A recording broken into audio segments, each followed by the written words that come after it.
m'appelle Danielle Ponceau.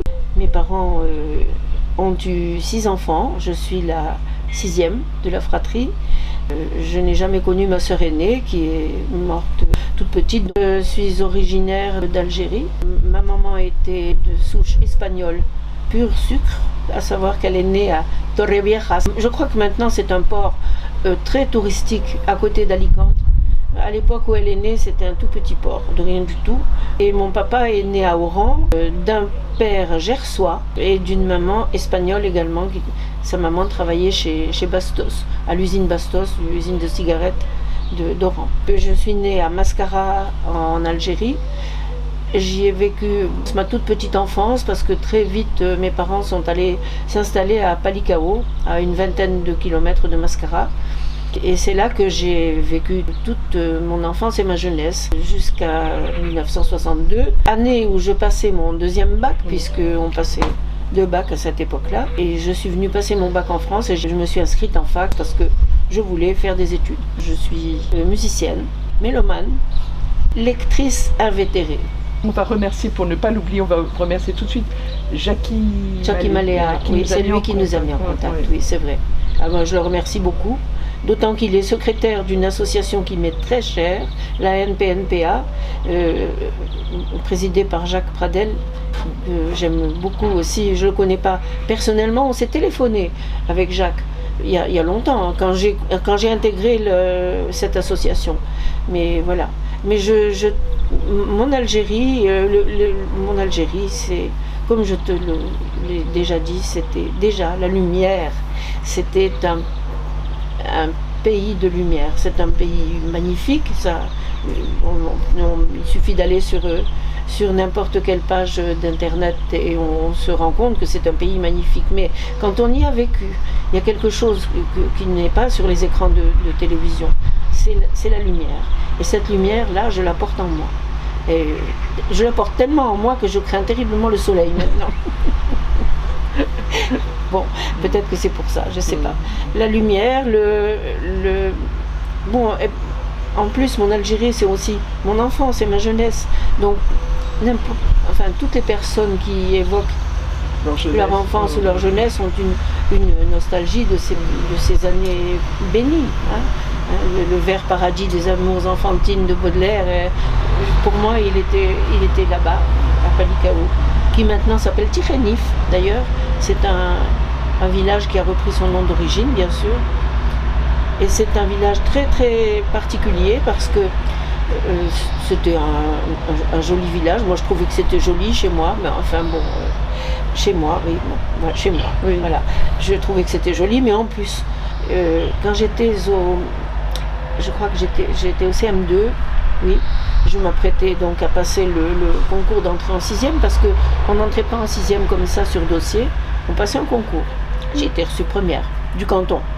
Fière, fierté de mes parents, fierté de ma maman qui n'avait pas pu aller à l'école comme elle aurait voulu et qui était très très très ravie, bien sûr.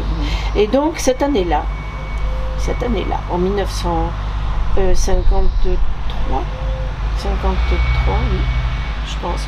C'est peut-être bien que ça a commencé en 52, les fouilles, mais enfin, une équipe d'archéologues est venue à Palicao et s'est mise à fouiller derrière le cimetière arabe, enfin on disait arabe, le cimetière musulman, oui.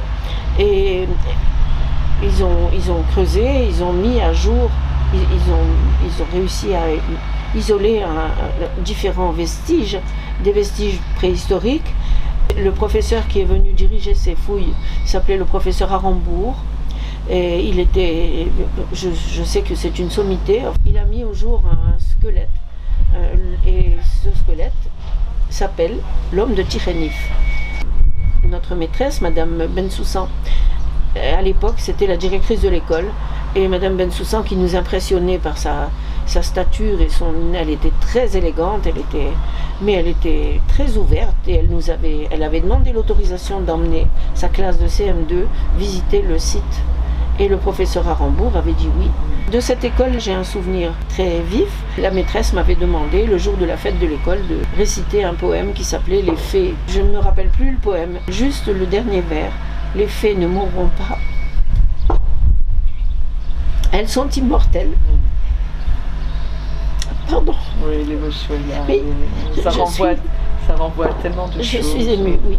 Quand j'étais petite, j'étais petite, je ne faisais pas attention à qui venait à l'école, mais je sais que mon papa avait insisté pour que Yakout, ma petite copine Yakout, ton diamant, la fille, oui, mon diamant, la fille de notre employé de maison qui s'appelait Yamina, et sa fille, elle avait mon âge, et puis mon papa avait insisté pour qu'elle vienne à l'école, il avait dit, ben écoute, elle va aller avec Daniel, et puis voilà, elle va au moins apprendre à lire et à écrire.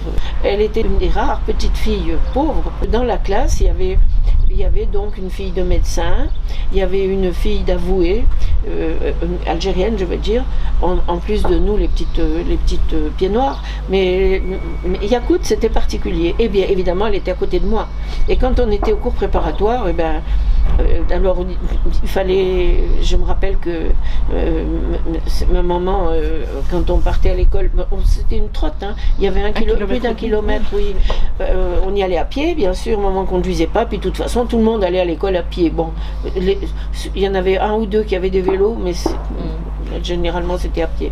Et elle nous passait les mains en revue, attention, il faut aller... Parce que c'était l'inspection. Ah oui, arrivé à l'école, pareil, inspection des mains, bon, ben, il n'y avait jamais rien à redire. Mais un jour, Yakout, elle était adorable, elle était intelligente cette petite, mais elle n'était pas très scolaire. Et on faisait du calcul, et elle s'est emmêlée dans ses bûchettes. Et puis je ne pouvais pas l'aider. La maîtresse s'est mise en colère. Elle est arrivée avec une règle et elle l'a battue. Il faisait un peu froid.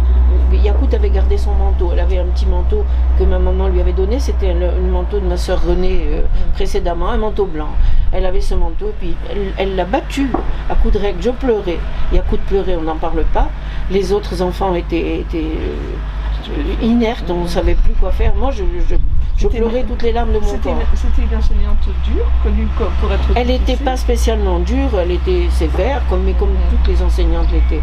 Mais je n'ai jamais vu ce comportement-là. Elle l'a battue au sang. Ce qui fait que quand on est rentré à la maison, on a fini la matinée scolaire, Yakout ne voulait pas se montrer à sa maman parce qu'elle avait peur de se faire punir. Alors, heureusement, mon père rentrait du bureau.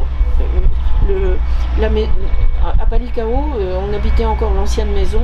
L'ancienne maison était juste à côté de l'endroit où travaillait mon père. On appelait ça l'usine. En fait, c'était une distillerie. Et lui, il travaillait dans les bureaux de la distillerie. Donc, on rentrait de l'école et il arrivait. Il a vu cette gamine avec un manteau plein de sang. Qu'est-ce qui se passe? Donc, je lui ai raconté parce que Yakout n'aurait pas osé. Il est allé voir la maîtresse. Je ne sais pas ce qu'il lui a dit, mais il était blanc de colère. Et ça ne s'est plus jamais reproduit. Je me suis dit ce jour-là, t'as pas intérêt à mettre ton père en colère parce que... Il était contre les injustices.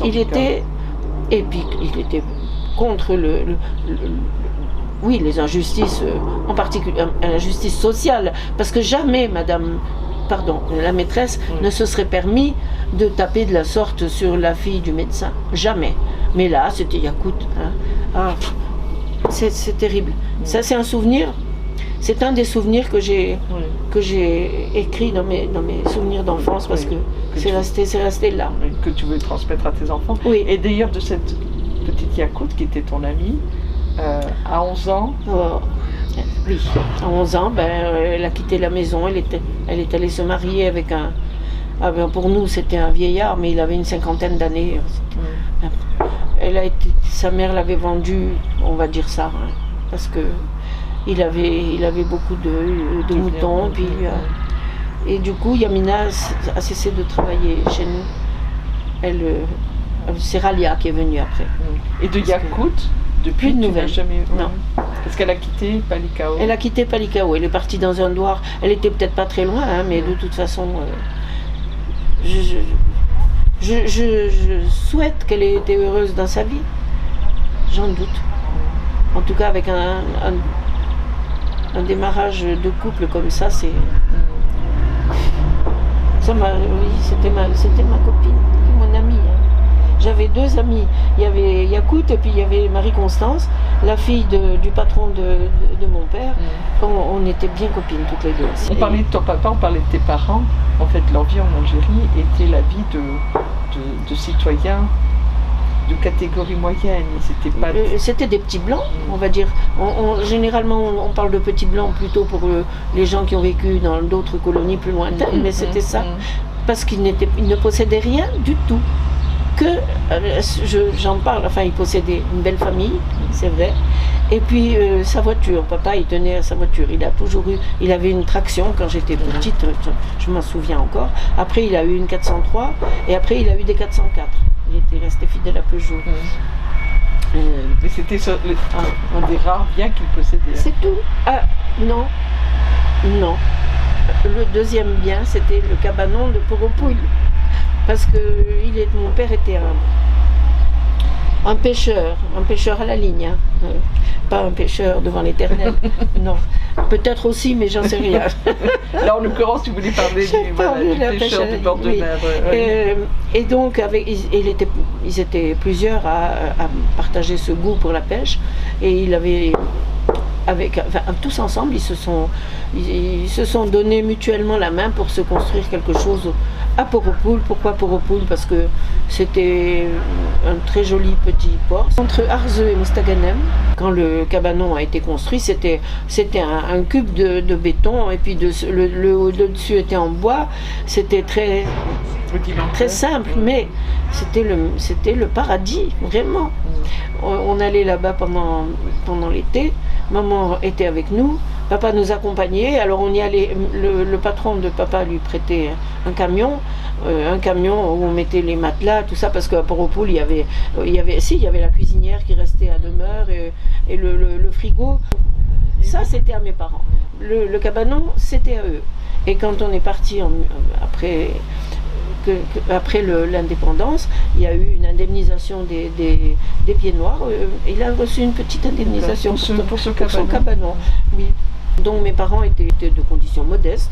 Bon, on vivait dans une maison qui avait été que le patron de papa mettait à sa disposition parce que c'était pas n'importe quel employé.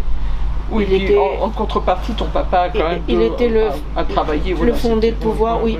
Il s'occupait vraiment très activement. Monsieur Honora, le patron de papa, était maire de Palikao. Il a été plusieurs fois. Et il a été conseiller général aussi.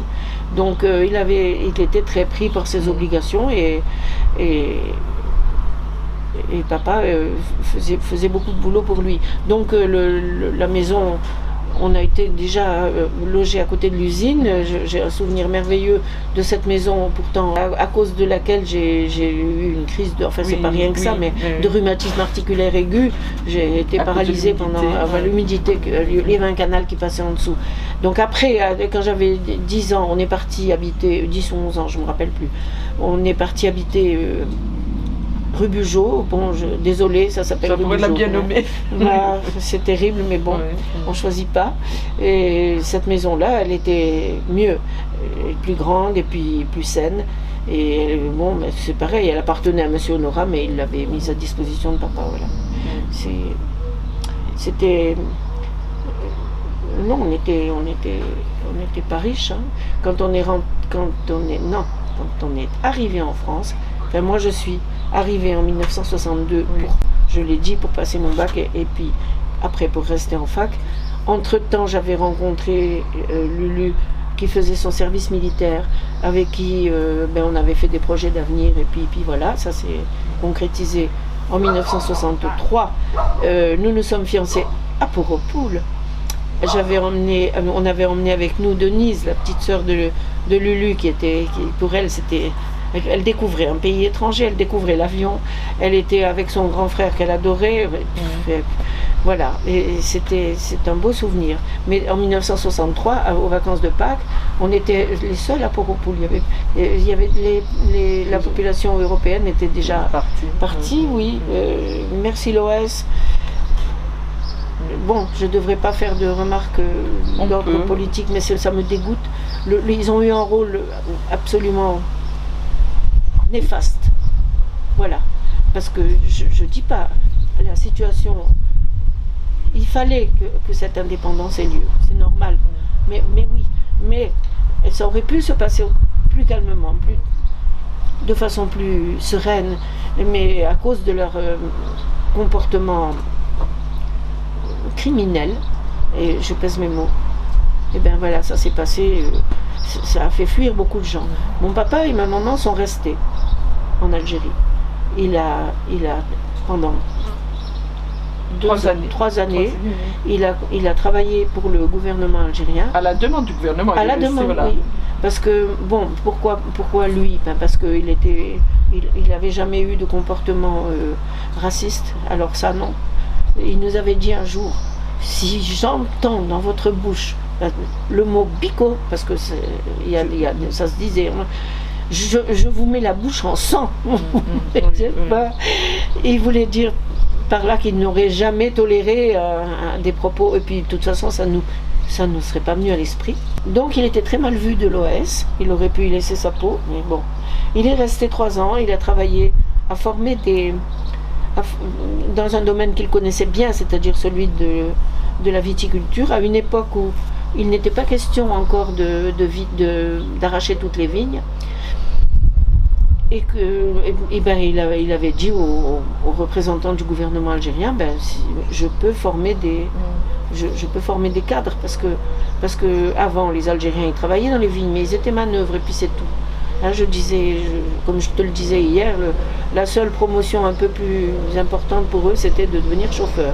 Mais sinon, savoir organiser le travail dans les vignes, on ne leur avait pas appris, et ça s'invente pas. Donc il en a formé plusieurs quand même comme ça. Et puis en 65, ils sont partis, ils se sont résignés à venir en France. Ils n'avaient rien du tout en France, rien du tout. Ils connaissaient à peine. Ils étaient venus quand j'étais bébé. Ils avaient passé des vacances en Auvergne, dans un village qui s'appelle Saint-Sauveur-la-Sagne. Pourquoi j'ai retenu ce nom, j'en sais rien. Parce que je ne me souviens pas des vacances par contre. Non, pas du tout. C'est tout des souvenirs rapportés. Hein. Mais, et les patrons s'appelaient monsieur et madame Momège. Voilà. Ça, parce que pour mes parents, ça a été merveilleux. Pourquoi n'avait-il rien en France? D'abord parce qu'ils n'avaient pas les moyens. Et puis d'autre part, pour papa, on est chez nous.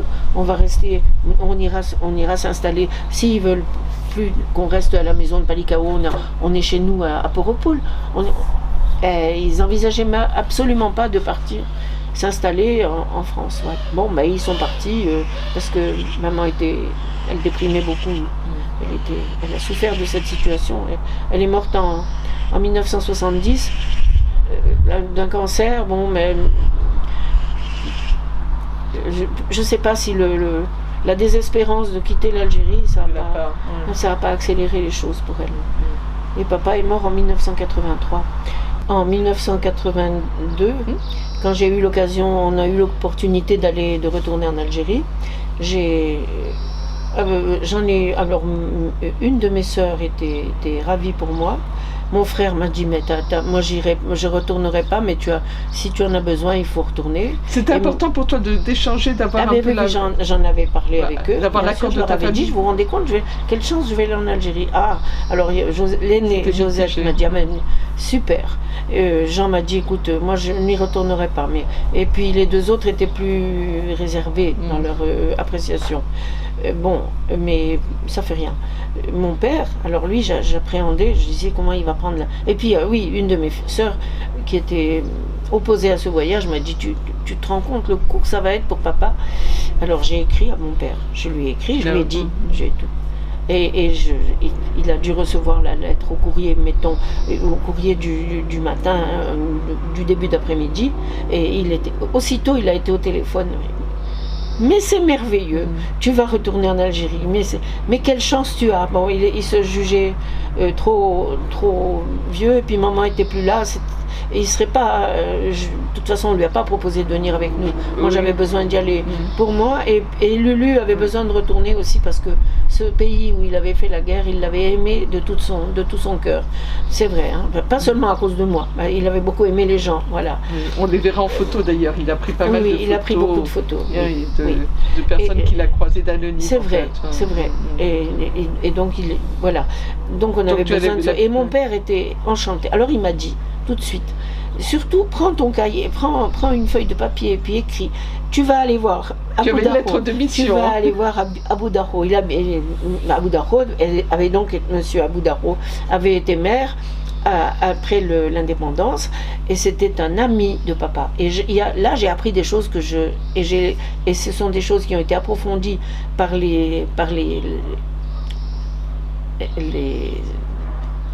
fille de Abou Darho, parce que j'ai appris que mon père, pendant la guerre, avait aidé. Alors Abou Darho, il était chef de la wilaya dont dépendait mon village.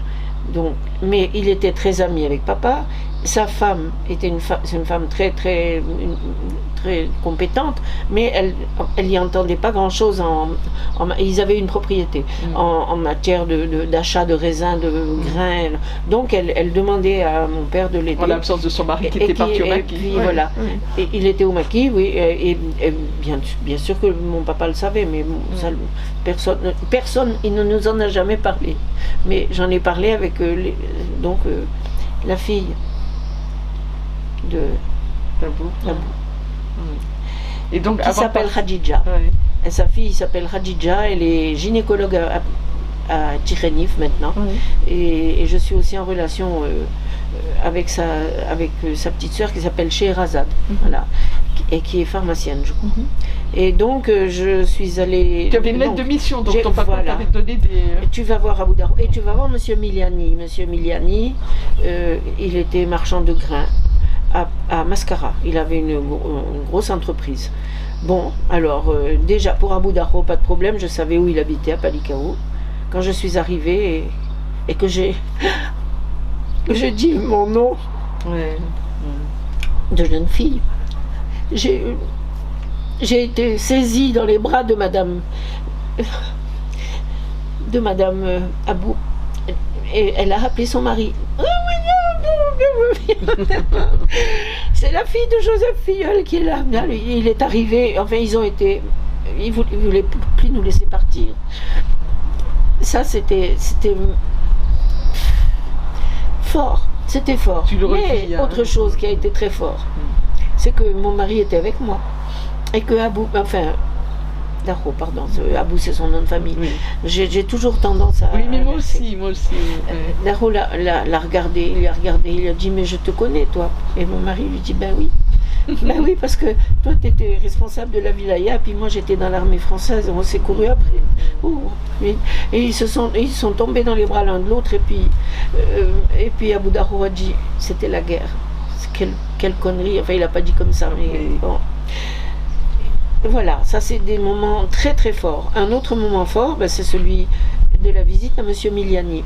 J'avais son adresse à Mascara, on y est allé, et puis on entre, c'était un immense entrepôt, il n'y avait personne. Alors j'appelle, je dis il n'y a personne, Monsieur Miliani, et puis j'entends Shkoun.